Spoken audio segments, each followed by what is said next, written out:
Welcome to the app Countertop Draw. The draw feature is very easy to use.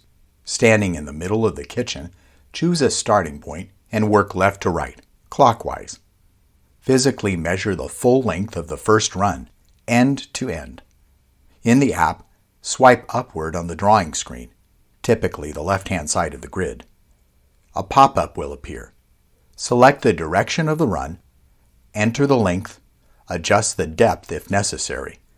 Press OK. The first run is added. You can move this placement. Select Move. Press and hold the run. Move it with your finger. Don't forget to select Stop Moving to continue. For the second run, make sure to measure all the way, end to end, left to right, including the width of the first counter run. Now, don't worry, this area will not be counted twice. Start a finger swipe within the end of the previous run, in the direction of the new run. The same pop-up will appear. Select the angle, adjust the length, adjust the depth. Press OK, and the second run is added. In this case, the fourth run is not connected. It's on the other side of the stove.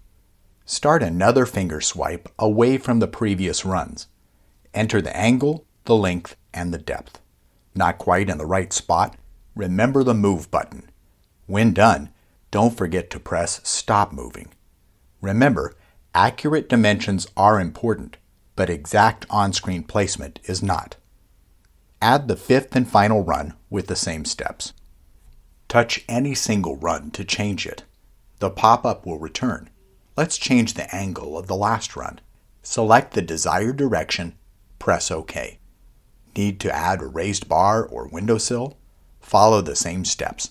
It is usually best to have some space between so that dimensions do not overlap later. You're done drawing the counter. Press the Next button. On the next pages, add such things as waterfall edges for counters that extend vertically down to the floor, long sweeping curved edges, finished edges, partial height backsplashes, full height backsplashes. Use the Appliance page to add appliances or other labels like a windowsill, raised bar, a no seam section. Move these labels using the Move button. When finished, press the next arrow. You're all done.